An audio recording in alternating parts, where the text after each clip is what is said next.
Welcome to the Faith Science Podcast, Episode 3.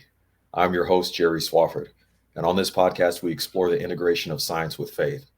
Today's guest is a certified counselor with over 13 years of experience treating addiction, trauma, depression, grief, and additional issues.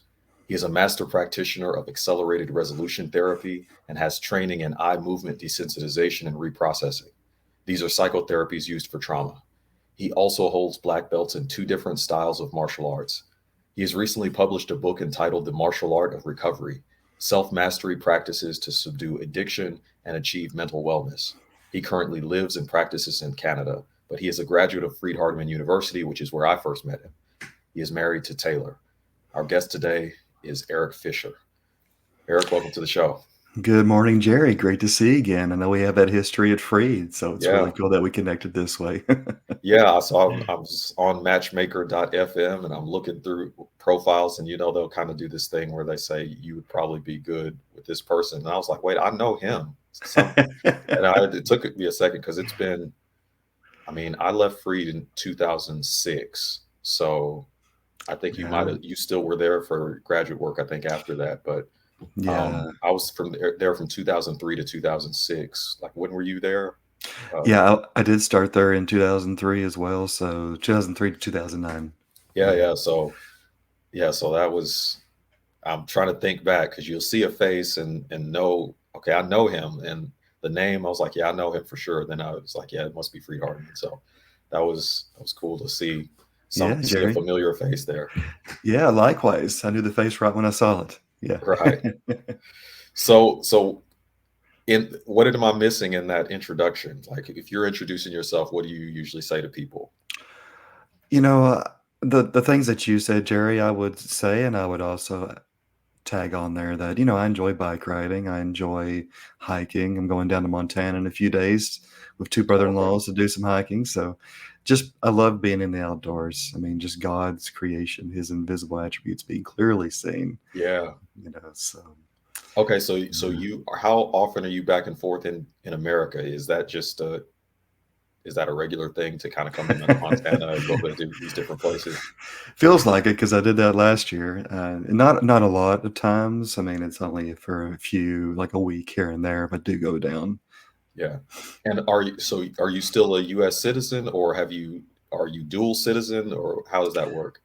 I'm a U.S. citizen and I have permanent residency in Canada. Okay. So that's cool.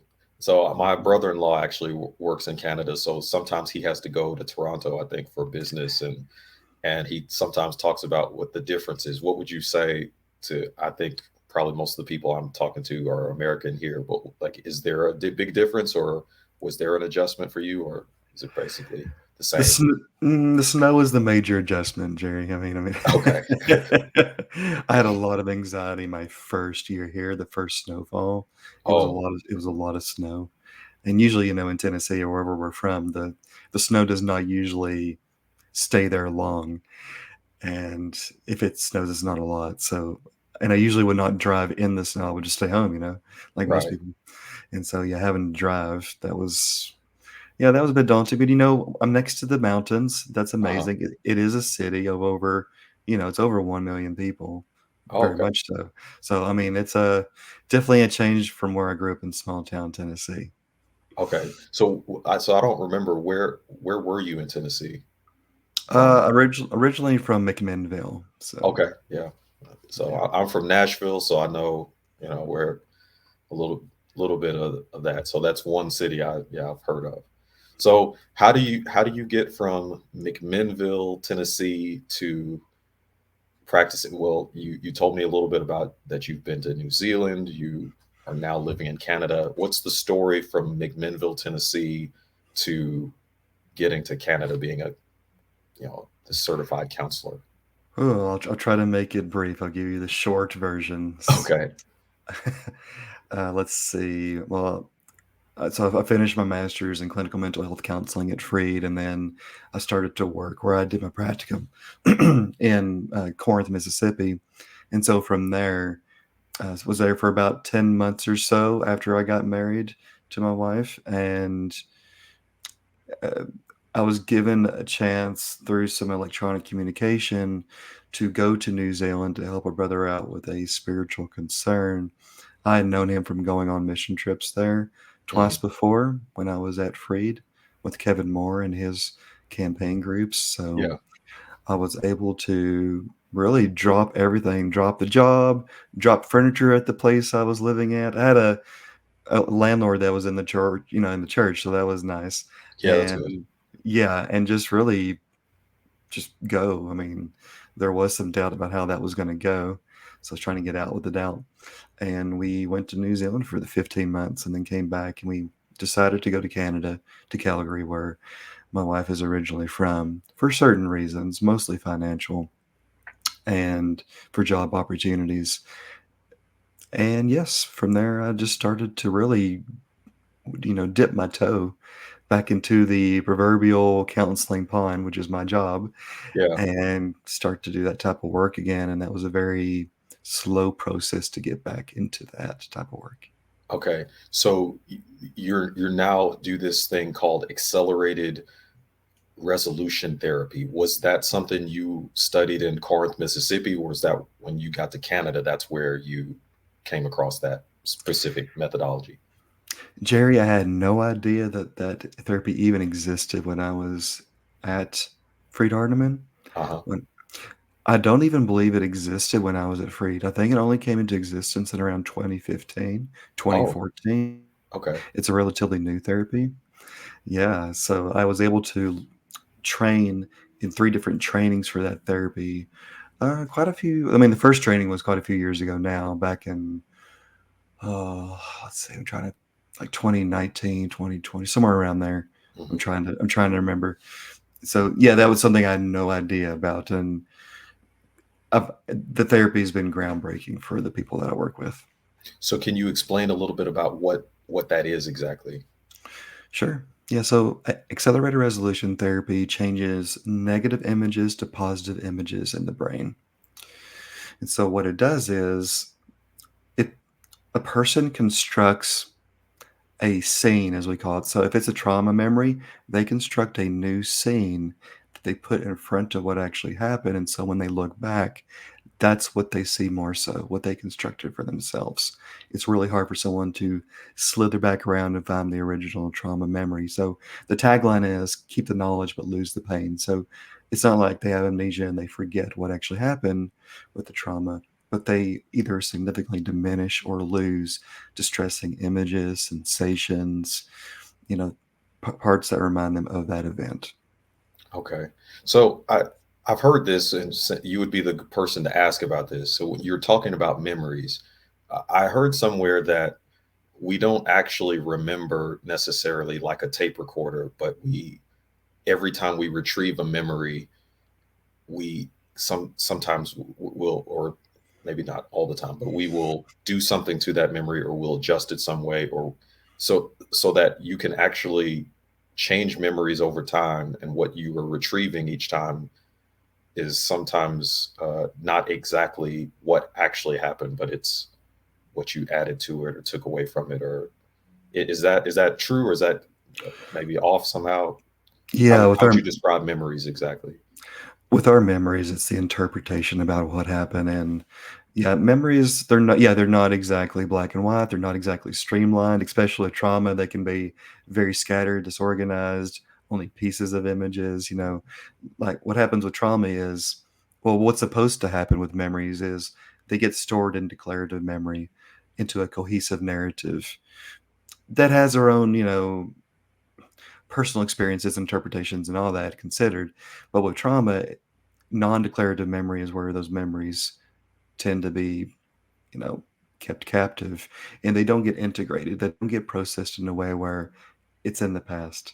And so, yeah, memory is a very deep subject, and there's lots of pieces to that. And Yeah. so, I would just say that with memory, it's really keeping it where, with treatment, that's what we want to do. We want to put it in the past where it belongs. And Okay. memory is categorical as well. Okay. So what does that mean exactly? That And it's so, categorical? yeah, so that could mean procedural memory. So that's something where like mowing the lawn. It's like something that I know instinctively how to do. Okay. And then there's road to memory, which is something that I have to memorize. Like maybe it's Bible scripture or whatever it is, Hmm. and it's a semantic memory, which is it's similar to the procedural, but it's just really it's really the bare bones things that I know how to do. So yeah, there's different types of memory, categorically speaking. And with trauma memory, we're trying to focus on that declarative or non-declarative memories. Okay. And so then what you do is you help people separate the negative and then basically look at the past or use the past as a tool for positive things in the future or in the present, I guess. You find Yes. ways to do that, I guess. Yes. Yes. It Okay. helps with it helps with the past memory, helps with the current sensations that we're going through. And also we also work on what's called target trigger times with this therapy, which is if I'm going to be triggered about something in the future that's related to what I'm working on with the trauma, we start to desensitize that person to that possible trigger that could happen in the future.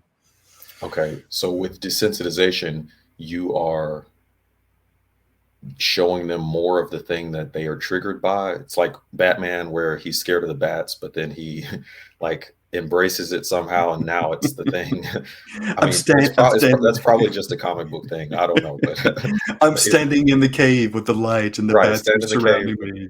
the bats come and now I'm not scared of bats anymore. Is That's that what right. you're doing? Yeah, in a way, Okay. like when it comes to the memory, if we're just gonna with this therapy, I can use it for anxiety, depression, pain management, dyslexia. They are different scripts. The basic script is often used for trauma. Hmm. And so what we're doing is, yes, we're desensitizing the person to what actually happened to them. And then we start to do some interventions. And then later on in the script, we actually do some rescripting, some reprocessing, and desensitization of something that could happen in the future. So yeah, it's like Batman in the cave. Okay. Totally. All right, Yeah. so with that, so you're talking about the eye movement desensitization reprocessing. That's the thing you're talking about now. So that's a subset of accelerated resolution therapy. Is that right? A little bit of Or the a other way tool in it or around. something? A little bit of the other way around, where EMDR has been around longer than ART, Okay. and they do both use eye movements. ART is a little bit more dogmatic with the eye movements. With EMDR, a person can use what's called tapping, or they can use auditory bilateral stimulation, where the sounds go back and forth on the ears. And so, yeah, EMDR is about reprocessing. It changes negative beliefs to positive core beliefs at a very deep, intimate level. So, an example is negative core belief, I'm worthless, connected to a traumatic event. We're changing that to I am worthy, connected to that traumatic event. Okay.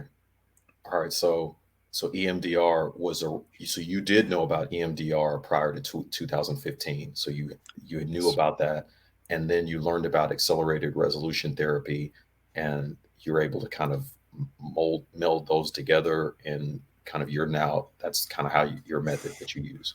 I do, yes. I use those two for trauma a lot. EMDR's been around for, well, I think longer than I've been alive. So it's Mhm. been around for a while. Okay. Yeah. So when you're talking about this idea of changing a negative belief to a positive belief, then like that naturally makes me think about faith. And so where that would figure into your work, I'd be interested to know how that figures into your work because I would assume that. Well, I don't know. Is accelerated resolution therapy would be considered kind of a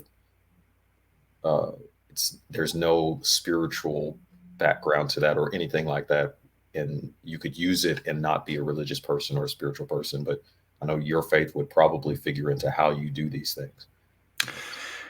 A person could be religious or spiritual or not be religious and or spiritual with Hmm. doing the therapy. There was an interesting caveat that was given to me when I did the training for ART.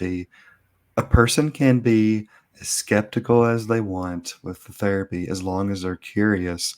And I do believe that is a connection with faith where, maybe I am skeptical about certain parts maybe in the Bible, but you know what? As long as I'm curious and I'm curious to maybe learn the different sides of whatever I'm reading about, whatever we're discussing with someone else, then I think that's a big segue for both with the Yeah. therapy and with faith. Yeah. So it's interesting. So you had some training with counseling and then you dropped everything and went to New Zealand.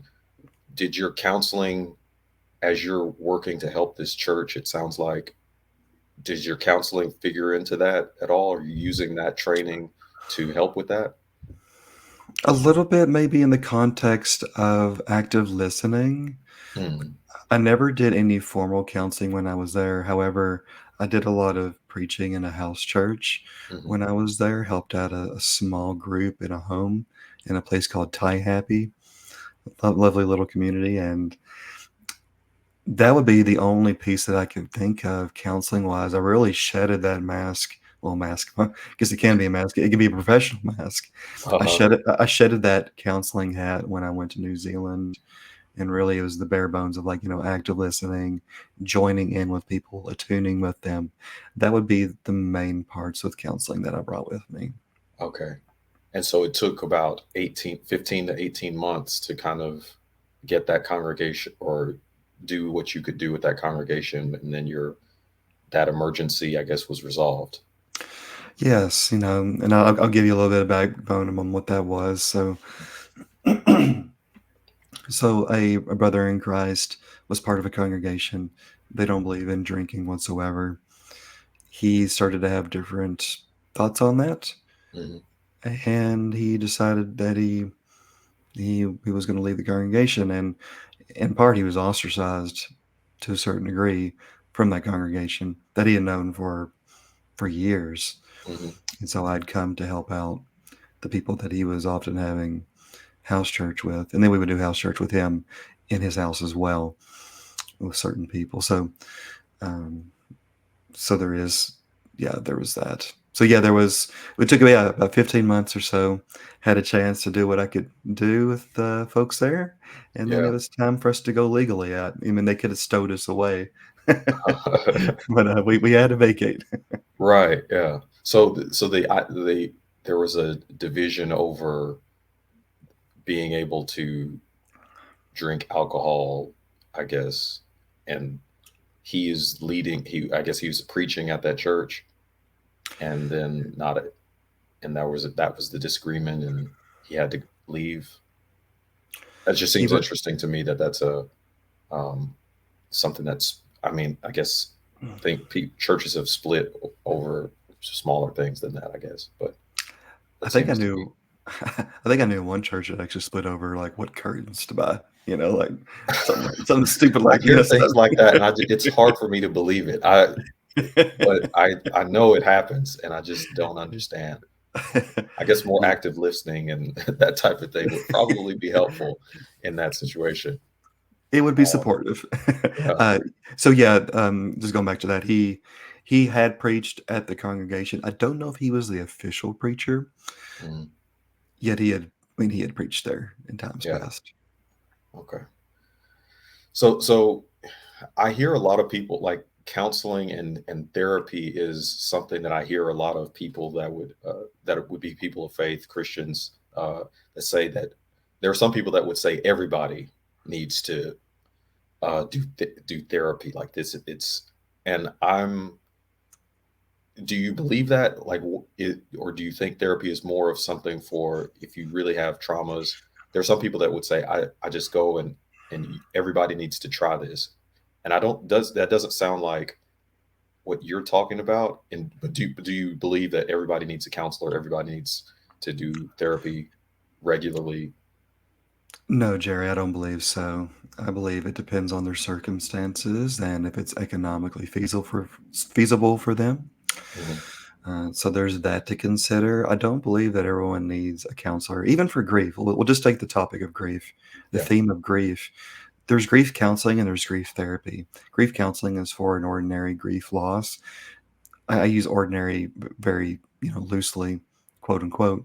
And then grief therapy is when I'm having like complicated grief where there are signs and symptoms of grief that maybe need to be resolved within the first year or a little bit more, and they're just not being resolved. Like they're still like they're causing me harm. It may be other people around me. My longing, my yearnings are still very intense. Those Mhm. usually will abate over time. So that's just one example of complicated grief.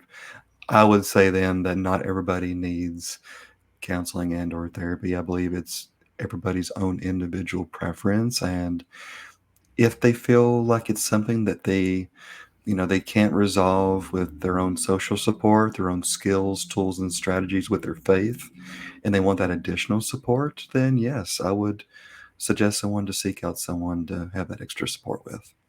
Now, it would seem to me that like the counselor has a lot to do with whether or not things are going to be effective. Because I would assume that not all counselors are good counselors. Not all counselors.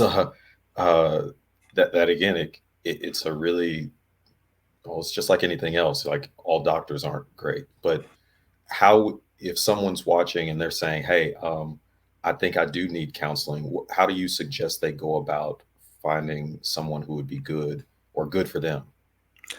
I would say, Jerry, to do more than one consultation with somebody. Most therapists will offer a free 10, 15, 20-minute consultation, and I would do more than one.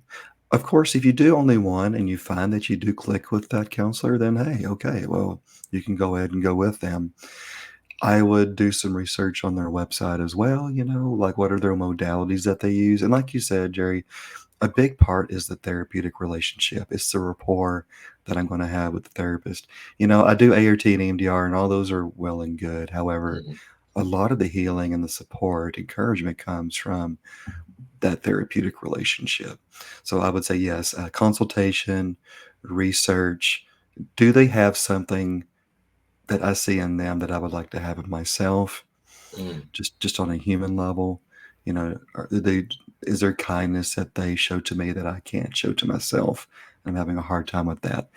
So there's just looking at all those different attributes of the person, from testimonials, from reviews, from my talk with them, and then making a decision. And guess what? If I do an intake or a few sessions and it doesn't feel like it's a good fit, then go elsewhere. I worked with a gentleman for quite a while. He had all that he needed from me, and then he went to another counselor in the same clinic, and no harm, no foul. He got all that he Yeah. needed from me. He needed another perspective.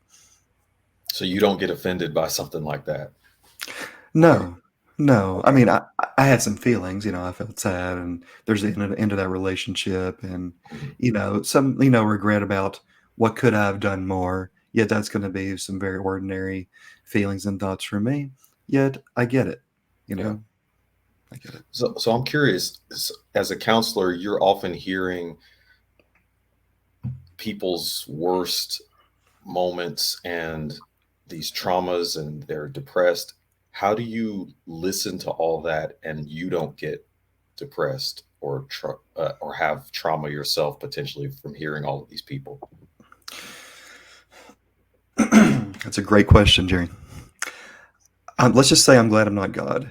Um, I just get a sliver. I don't even get a sliver of what it is like to, you know, be with somebody in their deepest, darkest, most depressing, most debilitating, difficult moments. And self care is of the utmost for me. Resiliency skills is of the utmost, and those can bleed into each other when it comes to resiliency skills and self care on a biological or medical, physical, emotional, spiritual, and psychological level. I mean, I have to take care of me. And when you talk about trauma, vicarious trauma, as it's called, I've probably gotten a little bit of that where there's been some images after sessions that have continued to resonate with me when I would like to not have those on my mind as much. Right. And so that's where it comes into doing these either different distraction techniques or prayer, even praying for people that I work with, being able to have that avenue with God, and also just really taking care of me in different ways. Baths are great for me. You know, I'm a bath bomb guy. I'm not afraid to say it. Okay. So just finding ways to de-stress is huge Yeah. for people in the profession. So you aren't like some like person that can completely compartmentalize and just go, okay, that's my work and that's over there. It really does affect you. Yeah, yeah. It's really hard to compartmentalize it. I will do my best to do so and remain objective and detached. In the work, the human element with empathy, with acceptance, unconditional positive regard is going to be present if the person is, you know, actually doing therapy in a, you know, ethical way where they can connect with somebody. So I have to definitely keep watch on myself. Burnout is somewhere I've been very close to, Mm. especially when I was in the States working in inpatient. I was pretty much there. And I've been close to there here in Canada when I did inpatient work. So I do have to, I got to watch my six. Yeah. No, what is the difference between inpatient work and what would the other? I guess it would be outpatient. What's the difference there? Yeah, Jerry, the difference between inpatient and outpatient work is with inpatient work, the person is staying usually in a group for a certain amount of allotted days, could be 30 days, 45 days. Someone was in the inpatient treatment center for 90 days at one point. And so they're staying there, they have their own bed. Where I worked in Calgary, they had nurses, they had, doctors, they had uh, people that would check on them 24/7, right? There's people that they could help them throughout the entire day on shifts. And so, yeah, with inpatient work, they're doing groups, they're doing sessions, they're eating where they're at, sleeping, all that. And with outpatient work, it's more, I get to go home after like a session or I do an outpatient group and I'm there for 2 hours and then I go home. Yeah. Okay, so you're basically with these people in inpatient all day or throughout All, the day, all every day, day. Okay. all day throughout the day. Okay. Yeah. I can imagine. Yeah, that's going to be a lot. So, yeah. Huh. And, when I was in Mississippi, they would expect both places in Calgary and Mississippi at these places. It's kind of like working with young kids. They'll say something to me, they'll ask me something, but then they go ask the other counselor. Well, Eric said I could do this. It's just, Okay. there's that type of drama and that type of stuff that happens. They're trying to feel out where they have control, and I get it. Yeah. So, Wow. yeah. But you like the outpatient work better, or it feels like that's more effective, or Hmm. There's pros and cons to each approach. I would say that I do like the outpatient work better. It's not as taxing on the body and the mind. Yeah, there's definitely pros and cons to both. A person's getting a lot more treatment when they are an inpatient. However, when someone's an outpatient, they can go outside of the group and practice the skills and stuff.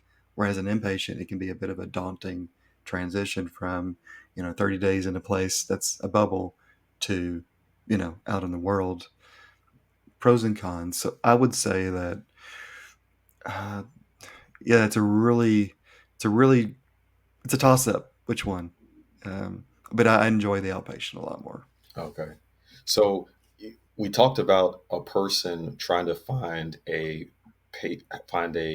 counselor that they have rapport with, but I would think maybe possibly with your outpatient practice now, it kind of goes both ways.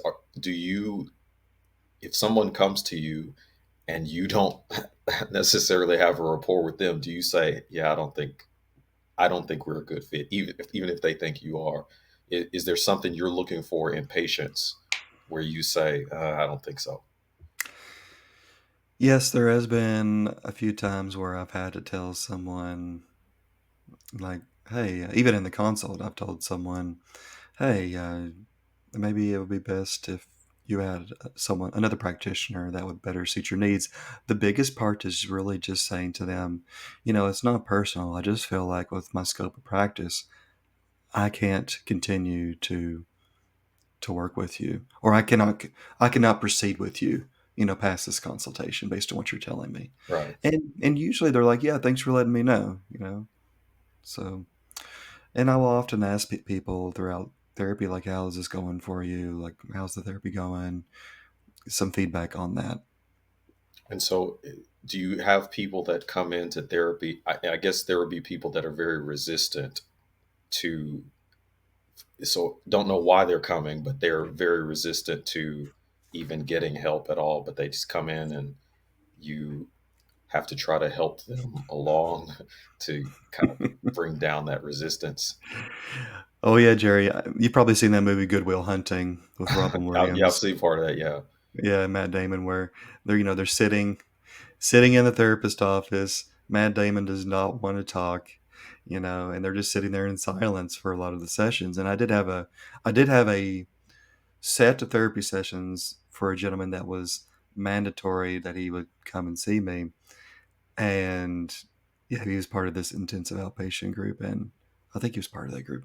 Anyway, a lot of those sessions were like pretty long and awkward with a lot of silence. I mean, I'm used to silence for a certain period of time, and when it's something like that, it can be awkward.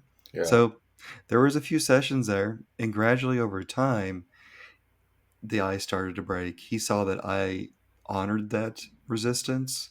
I didn't try to fight it. It's kind of surrendering, which we can bring in a spiritual concept. Yeah. Surrendered to the situation, and after I don't remember how many sessions, we started to talk and we started to make some headway, and it was really good. Okay. So how can so sometimes I have people that have traumas in their past, but may not be something they need to go to a counselor for. Are there things that I need to think about as just a friend or a brother to people that might come with uh, these kinds of issues that would make me better at? You mentioned active listening. I guess that would be one. Or are there tools that somebody like me that might come across people who have different issues in their past and they want to talk about it, that would help me to be able to help them? Um, I got two for you. So the first one's LUV. Love LUV. love one another, and bear one another's burdens. The acronym stands for listen, understand, and validate. Now, validation does not mean that I agree with somebody. It just means I hear what you're saying. I see where you're at. I see you and I hear you. The other one is, if something is not true, kind, and necessary, all three of those, then maybe I don't need to say it. Hmm. And so when someone's talking with me about, let's say, depression, I might want to say something that's true and kind, but do they necessarily have to hear it at that point? Maybe it's going to do more harm than good. Because I might say, I'm sorry for what you're going through. It sounds true and kind, yet it doesn't really give somebody a lot. Yeah. You know, and I'd recently heard that on another podcast. A woman had lost two of her husbands actually to the same medical concern. Hmm. And she mentioned how she does not like people saying to her, I'm sorry for your loss. Well, what does that mean? If she heard someone say, like, this sucks, just simply this sucks, or, he did this, he did all this for me. He was so encouraging to me. That's what she looks for more. So it's really just going to someone and being real, listening, understanding, validating what's true, kind, and necessary, and really just hearing them out. And there's a slogan in Alcoholics Anonymous: attraction rather than promotion. In other words, can I have these Christian characteristics that are attractive, but I'm not trying to promote and push things on people. You need to do this. You should do this. You should go to this treatment provider. I'm just merely listening, and I'm observing. I'm paraphrasing back. I'm meeting somebody where they're at, and I would say those are a few of the suggestions that I would give. Okay. Yeah, that's good because sometimes you come across that, and a person might say, "Yeah, I can't talk to somebody else about this. I don't want to talk to." So like, there's no option to for them to go to counseling or something, and just kind of having some tools that's really helpful. So, kind of switching gears a little bit, you talked about martial arts, and you have two black belts. So, is this karate and taekwondo, or I don't know all the different ones. Like, what are the two disciplines that you have black belts in? Wado-ryu is a karate style, and I did that from around 10 to 12 years old. Wado-ryu. I think I'm saying it right. I could be saying it totally off. Yeah. And then we have American Kempo, which is a martial art that uses fighting involving pressure points on somebody, it's a lot more brutal of a fighting style than Waterloo. So Okay. those are, yeah. And so you still are you in competitions? Like how do you or do you continue to practice, I guess? I do not do any competitions. I don't have a dojo that I go to now with a busy, hectic schedule. There is one that is in the community I would like to start going to at least once a week. I do have the whole video series for American Kempo from two gentlemen, Eric and Kevin Lampkin, that are in Kentucky. And so I have seen those videos, some of them. And so I'm not actively practicing. It's become a way of life. It's very similar to Christianity, where we have the Bible and I have the manual for martial arts, but there's a lot of concepts and terminology that I apply to my daily life. And a lot of it overlaps with Christianity. Makes sense. So, how does martial arts figure into your counseling practice as well? Because you have people talking about wax on, wax off, like off the Karate Kid or stuff like that. There are these principles that you can somehow apply to life that you uh, are there principles from the martial arts stuff that you actually are helpful in your practice? Because you say it's a way of life. So Yeah, and I love the Karate Kid, by the way. I've been yeah, watching that Netflix series. Yeah, so Cobra Kai. So yeah, there is a few concepts, and a lot of those do overlap with Christianity. So there is self-respect, respect for others, self-control, which fruit of the spirit. But Mhm. it's also, when it comes to martial arts, that is a big one. I mean, I have to control myself. So if I'm sparring or training, I don't hit somebody. When it comes to physical movement, I have to restrict myself to a certain degree. Yeah, So there's that, and there's also discipline. That's a big part when it comes to martial arts. That's taught, and there's also balance, which we can see, perhaps in Christianity as well. And those are a few of the concepts that I adhere to. And another part is, when it comes to, like, even when we think about Satan, the devil roaring around like a lion seeking who he may devour, we have to be on right. guard, alert. When it comes to martial arts, I have to be alert and on guard that there could be a fight that could happen at any point, and I have to be aware of my environment. Just as in Christianity, I Right. have to be aware of my environment. Those are a few of the concepts. And so your book is about this mixture of martial arts with, I guess I haven't read it yet, but could you tell us about the book and where how that figures into how what it's about? Is it about that idea of applying martial arts to your life? Yeah, yeah, it's about the application of different martial arts techniques and terms that intersect with addiction and mental health treatment, addiction recovery and mental health. And so, yeah, it is about those different concepts and how I can apply them to my life in a way that's beneficial for me on all different fronts: physically, socially, psychologically, with thoughts, emotions, sensations, and also spiritually as well. And so I do have some spiritual pieces in there, and the last quote that I give in the entire book comes from First Corinthians chapter 13, the love chapter, Yeah. because I think that's so important to remember, not just loving others, but just finding the balance between others and myself, where there is some self-love. And I don't mean selfishness or like idolization. I mean just not beating myself up Mhm. for things that I go through Yeah. as Yeah. much. Sometimes I'll come across. I was talking to one of my sisters, and sometimes she will say things uh, that are negative about herself, and I've just found myself saying, "Well, that's not true," and I don't know if that's the right way to do this, but like it's like that's not true. You shouldn't say that. Like this is what's actually true, and so I don't know that it's not. I don't know that it's that she doesn't love herself, but it's just there are these things that she'll say about herself that put herself down. Well, I'm not a good mother, or whatever the thing is that she's saying, and it's kind of again, I'm not a counselor or anything, but I just feel like I'm often just like I don't want to hear these things that are not true that you're saying about yourself. It hurts. It hurts Yeah. to hear those things. Yeah. Hmm. So I don't really want to. I guess I have to kind of implement this LUV and all of that stuff and try to maybe do that in a. I think she does like when I say it, it kind of snaps her out of. Okay, yeah, that's probably not true. I'm just. It's a thing I say to myself, but um, that's the best I can do, I guess. So That's the like, best. yeah. Yeah. Yeah. So I would I'll keep trying to do better on that. So with so would you suggest if someone is not familiar with martial arts that they should is there a way to kind of have like a soft introduction to martial arts or to get some of these benefits that you're talking about?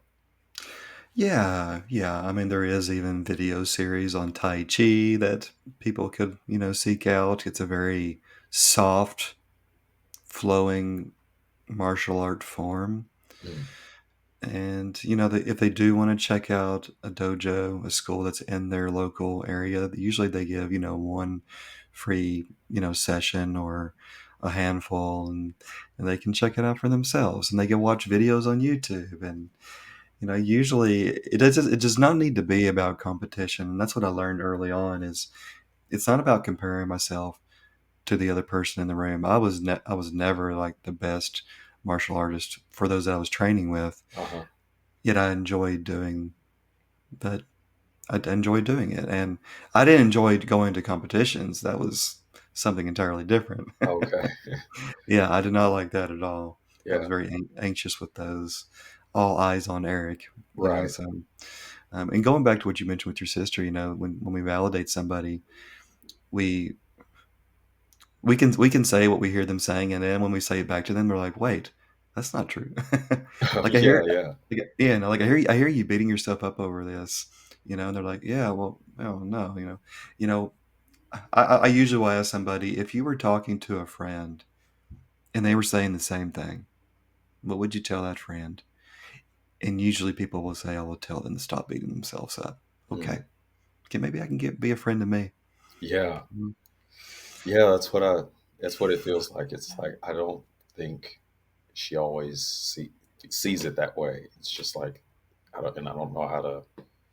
I'm trying to encourage her more to be more positive when it comes to her. I think so.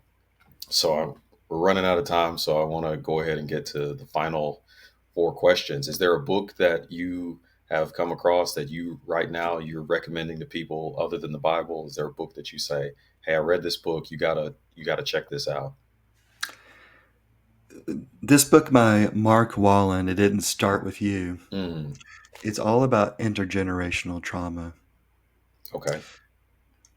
It's a step by step guide for someone to actually go through intergenerational trauma. If they feel like that's there, it'll evaluate that. But if it is there, there's exercises you can go through by yourself, and you can also bring this in with a therapist or counselor and go through this with them. And so I've read through the book, a really interesting book. There is also some scriptural pieces there. There's that scripture about, uh, you know, the sins will be the sins will be visited on the third or fourth generation. I forget Right. how the scripture goes. Yeah. So I think that scripture is actually in the book, which is interesting. Yeah. Um, so anyway, that's the book. It didn't Yeah. start with you. How inherited family trauma shapes who we are and how to end the cycle by Mark Wallen. Now, is that something you see in your counseling where people kind of have this intergenerational trauma that you're having to kind of get back or go back to and try to figure out pinpoint where that came from? Yes, yes. Okay.